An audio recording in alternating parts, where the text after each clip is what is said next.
This is the SAU Report, a program featuring interviews with the faculty, staff, students, and alumni of Southern Arkansas University in Magnolia.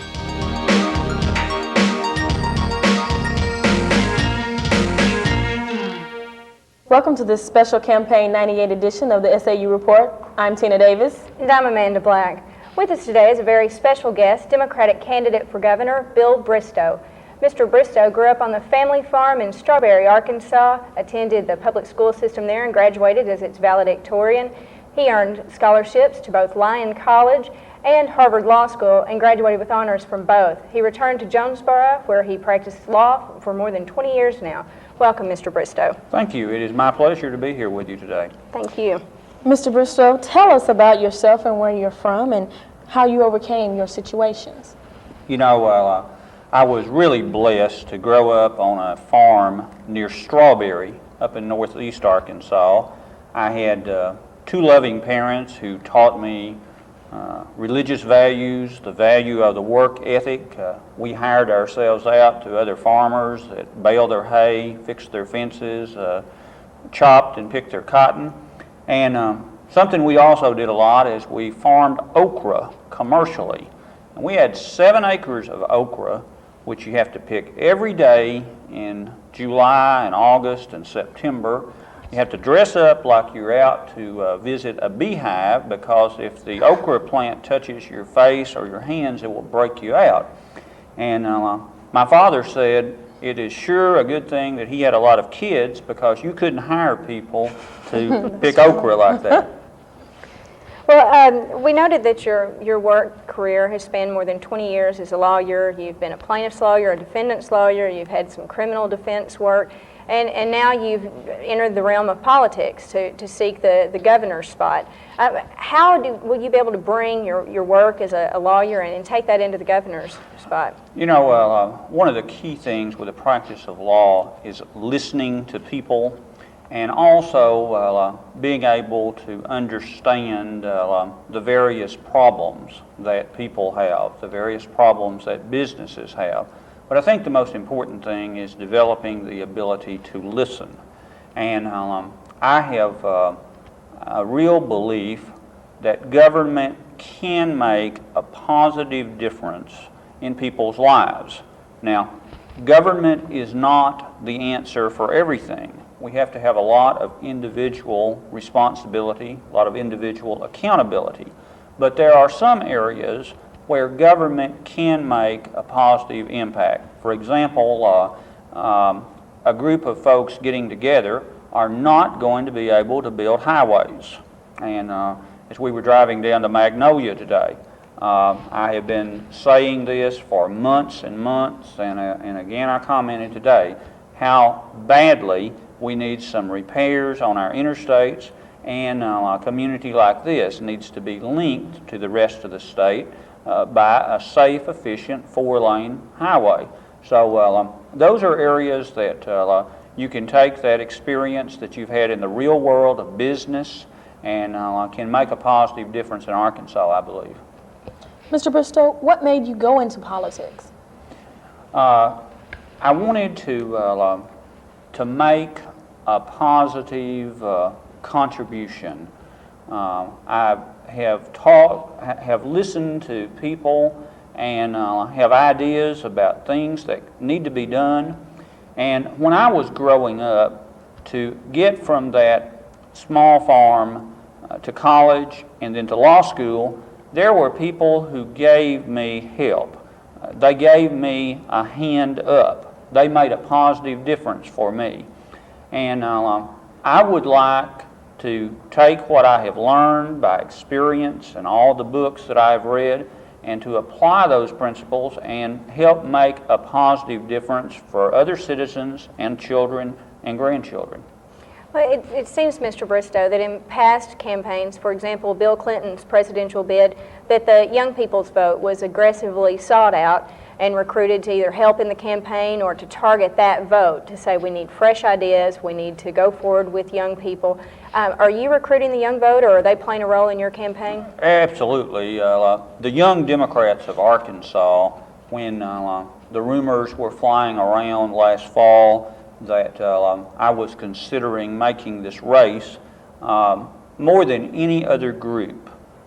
The Young Democrats contacted me by letter, by phone, sending me cards of encouragement because, you know, that's the future of our state. That is the future of our country. Nothing is more important than education. But one of the great problems in politics today is so many of our young people don't seem to be involved, don't go out and vote, don't have as much interest in politics as they should. And in this campaign, the Young Democrats were very much a focal point in getting me into the race, and then the Young Democrats have been incredibly supportive in the campaign. We were down at Smackover in some incredibly hot weather a few weeks ago, and there was a whole crowd of Young Democrats that came down and wore T-shirts, and we met the folks there at the festival at Smackover. We had a big group down at the Pink Tomato Festival at Warren, and so I'm very grateful to the Young Democrats. I know you're a resident of Jonesboro. How do you feel about the shootings taking place there and in Stamps and other areas? I am so sorry for the tragedy that the families of the shooting victims have sustained in their lives. I went to a joint meeting of the House and Senate Judiciary Committee in Jonesboro last week, which I attended and listened to all of the family members discuss in detail the terrible loss that they had suffered. And I am just so sorry about the terrible loss that has been inflicted upon them. We have got to go forward and recognize the tremendous importance of education, and also recognize that people are concerned about the safety of their schools. If this could happen in Jonesboro, if it could happen in Stamps, then people say, well, it can happen in my community. And yes, that is true. What we've got to do is all work together and prevent these occurrences. Now, an analogy I will give you is that several years ago, we had a problem where there were an incessant number of hijackings. You were seeing a lot of hijackings. And we had to put some preventive things in place to stop the hijackings, and we more or less have succeeded in doing so. I think with regard to school violence, we've got to implement a zero-tolerance situation where we take any kind of threat seriously. And parents and teachers and counselors and administrators and the other students have got to learn that even though someone might be joking, we have to treat everything very seriously. And I also think that there is going to be some new legislation that will pass next year, and I strongly support new legislation because under the current law, a person of age 13 or 11, as the perpetrators in the Jonesboro situation, when they're 18, they can come out of the juvenile facility with no criminal record, with the ability to go and purchase a gun, no restrictions about that, and to be able to personally profit about their story. And that simply should not be the case. There ought to be laws that would prevent someone from being able to do that. Of course. So, yes.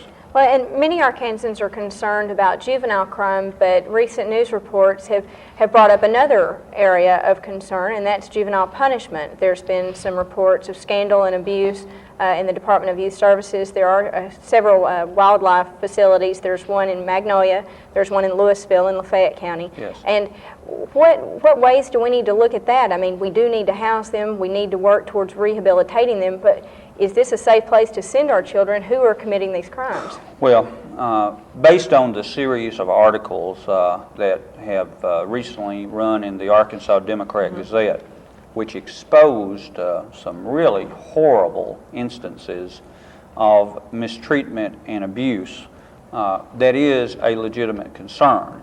Now, we do have to remember that there are consequences for breaking the law, and that a Division of Youth Services punishment facility those are needed.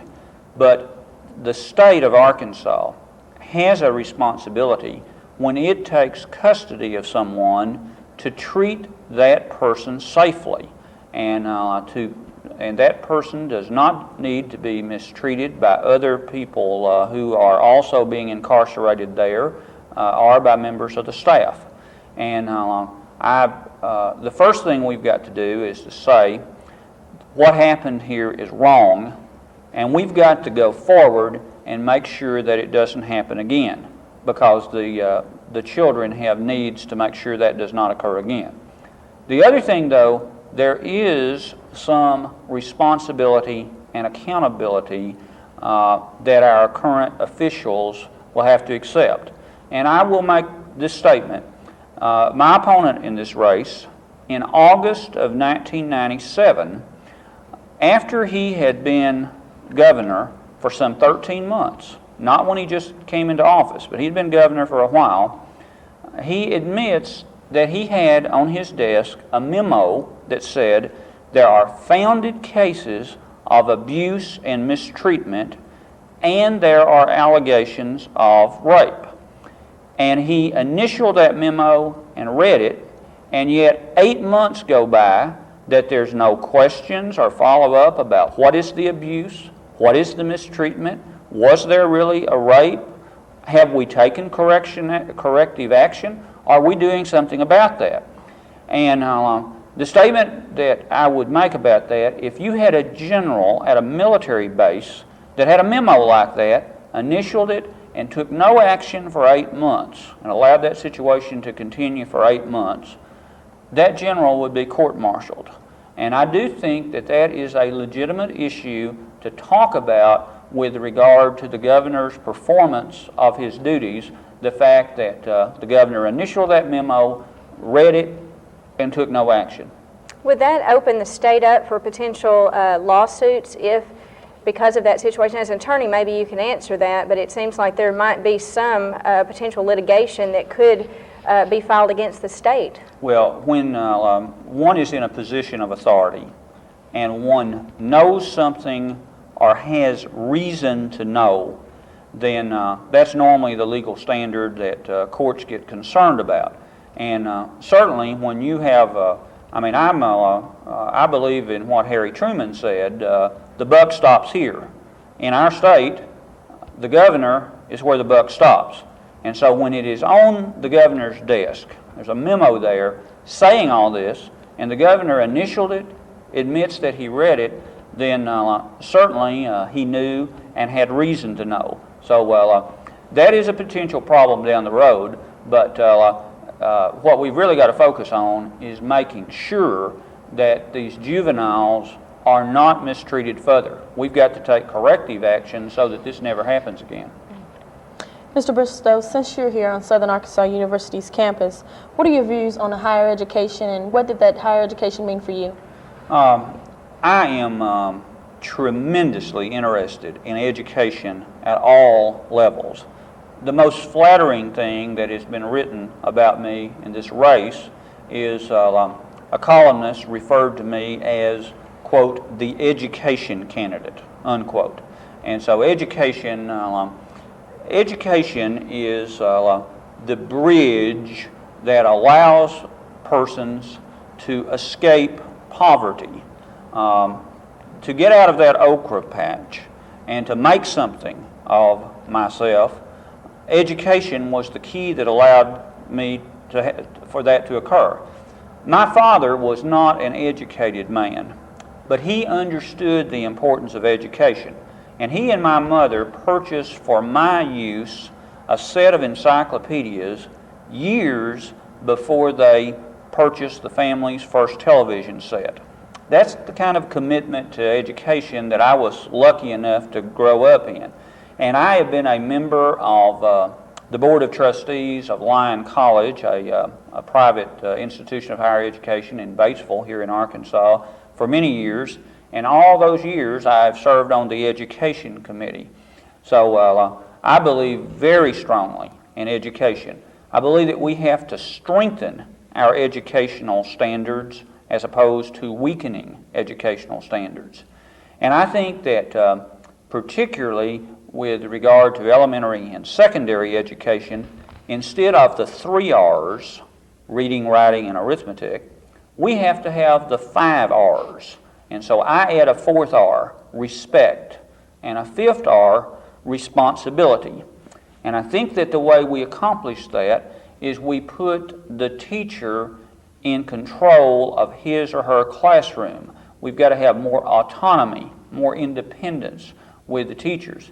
And I think that folks in the State Department of Education, administrators, and even the governor should spend some time in the classrooms so they will know exactly what teachers are facing in those classrooms. Education is that important to our future. There was a report recently that shows that students in Arkansas entering a traditional university college pursuing a 4-year degree, on average, it takes them 5 years. Some cases it could take longer. Right. And often out of those entering, only 28% graduate, and I believe nationally it's 40%.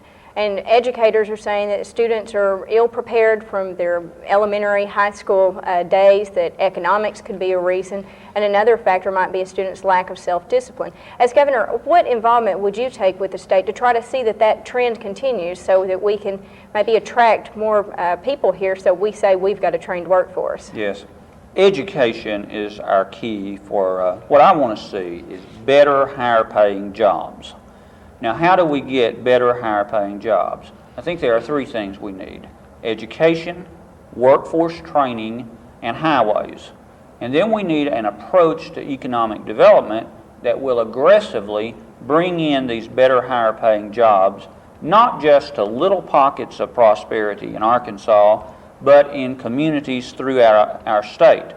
So many of our local communities, the kids who graduate from high school in those communities or who go on to college, they feel like to get a good high-paying job that they've got to either leave the state and go to another city, or when they come back into Arkansas or stay in Arkansas, they will go to 2 or 3 locations in the state of Arkansas and leave their home community. We need to stop that. And one of the keys of being able to stop that is the emphasis that we place on education. Workforce training won't work unless we set forth the foundation and the groundwork with education. So here is where I would start. I would like to see smaller class sizes from kindergarten through the 3rd grade.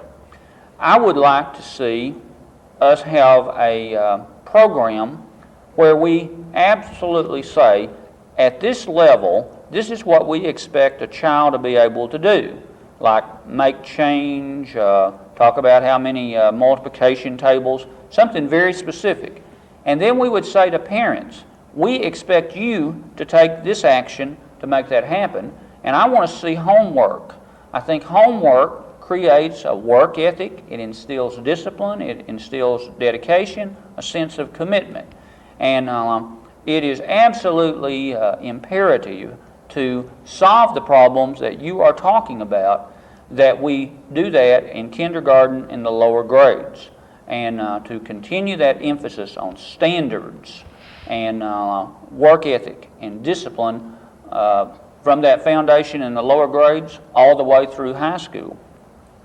I know we were talking about higher education, and you were talking about bringing better paying jobs into this Arklatex. What are your plans for bringing business investments to Arkansas? What we've got to do is we've got to have a workforce that is trained. We have got to have education as the foundation for that training to be successful. The future of our nation, the next century, is going to be a future of ideas. It's going to be high technology. It's going to be biotechnology. It's going to be knowledge-based industries. The past century was a century of developing resources.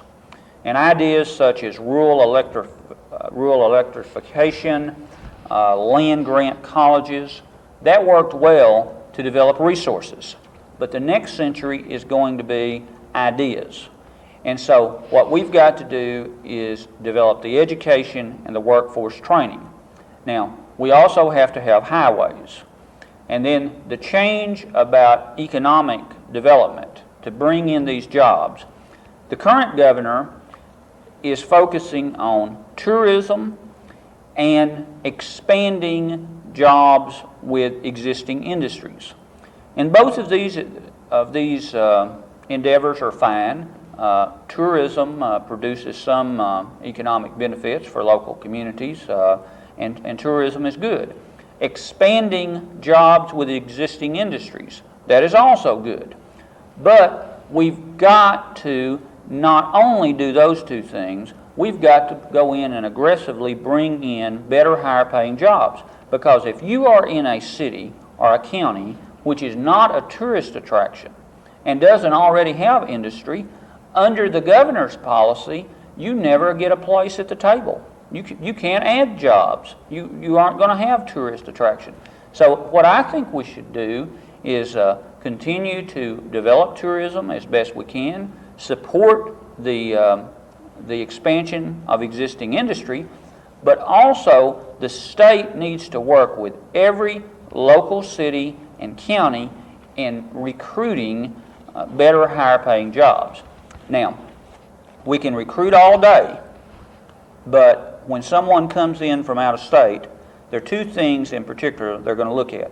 They're going to look at our schools and they're going to look at our roads.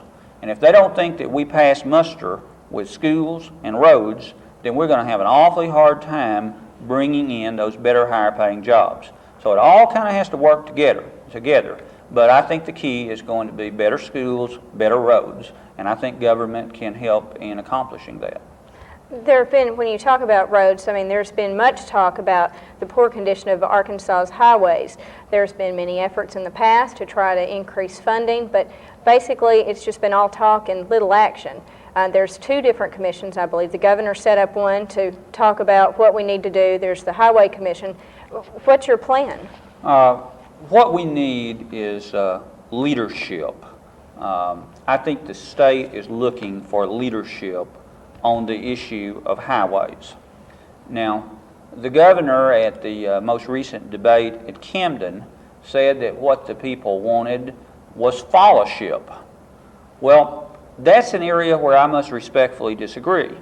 I think the people would like to have credible, honest leadership with a vision about highways. Now, we made a great expansion and improvement of Arkansas highways many years ago. We had a situation where most of our roads were gravel, and now we have paved those roads. We did that on a state level with a bonding program. That was more than 40 years ago, but that's how we got from gravel roads to paved roads. Various cities in Arkansas, Fort Smith has done it very successfully, Jonesboro has done it very successfully. The voters in those individual cities have committed with a bonding program to go ahead and repair their streets and highways. And the analogy that I have used before and that I would make, you know, most of us, when we get out of school or college or law school and we want to start out a home for our families, how many of us would be able to pay cash for a home immediately? We can't. We have to borrow, and then we get the use of that home as we're paying it off. Now, the way the state right now is building highways is like a family that builds a home, one room every 10 years. And so what I think we've got to do is have some leadership. We need to get support in every county and every region of the state for what this is going to accomplish, but then we need to have a highway bond program that will do this. And then there will be need for revenue to pay off the bonds, and what we need to do there is to work with the legislature and with every constituency so that everyone pays their fair share and no one is asked to pay more than their fair share, but by the same token, no one should be allowed to shirk their fair share. And so I think it takes some leadership there. Okay. What are some of your strategies in ending welfare completely, and as other states have been doing in the past years? Well, what we've got to do is no able-bodied person should expect to receive welfare unless that able-bodied person is in school or some sort of training program. So we do need to make a commitment that someone that is able-bodied, we expect work and we want to emphasize a work ethic. But if we don't have job creation and we don't bring in jobs, then someone can say, I want to work, but if there is no job there, what are they going to do? And then the other thing, while we absolutely say that any able-bodied person must be in school, some sort of training program, some sort of job, we absolutely have to be aware of the needs of children. We have to be aware of child care needs. We have to be aware of transportation needs. And so my approach to welfare will be, number one, education, workforce training, economic development, to create jobs so that people will have an opportunity. And then also to say that someone who is able-bodied, we're going to have a job, you're going to have to do something. But by the same token, we will not, as a society, we're not going to have a situation where we come out there and starve children. That's wrong, and we're not going to do that. So we've got to have some balance there. We believe in the work ethic, and every able-bodied person should be working. But if they're not working and there's not a job available, then we're going to have to do something to make sure that there is a job available. There's a petition drive that was sent in to the Secretary of State's office that if all the signatures are verified, it could place a proposal on the November ballot that would abolish the property tax and replace it with an increased sales tax. There's been some vocal opposition to this. I believe you have, and if you could maybe share your opinion about this situation. Well, I'll absolutely oppose repealing of the property tax. First of all, we would be the only state in the United States that would not have a property tax. The property tax has historically been the way that we financed our local school districts. Every county, every school district would have a substantial loss of revenue, a great loss of revenue if that proposal were passed. Also, we would lose local control of our school district. And I would like to see more local community and parental involvement and control as opposed to losing that. And then there are some other practical reasons. If we were to raise the sales tax to replace this revenue, we would have to raise the sales tax a great deal more than the proponents of those measures have talked about. We'd have to raise it a lot more. But when you finance state operations by raising the sales tax, what you have done then is the people in Arkansas are going to send an extra $50 million to Washington because we are going to lose our property tax deduction. And when we pay the same, if we were to pay the same, then it's going to cost us $50 million more in federal taxes. That in and of itself would be a good reason to be against the proposal.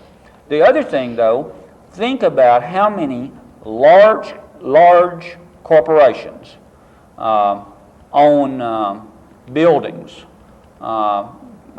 businesses, or just acres and acres of timberland or farmland that they are paying property taxes on. And under this proposal, then they would be excused from that. And again, that would be a large burden on the people of Arkansas. So for all these reasons, this is a bad mistake. I oppose it. The governor opposes it. Even the reform candidate opposes it. Thank you. One word to sum up your campaign as we wrap it up. Common sense, fairness to all, and we want to have better, higher-paying jobs for the people of Arkansas. Thank you very much, Mr. Bristow, for joining us, and thank you for joining us. I'm Amanda Black. And I'm Tina Davis. Join us again for another special edition, Campaign 98 of the SAU Report.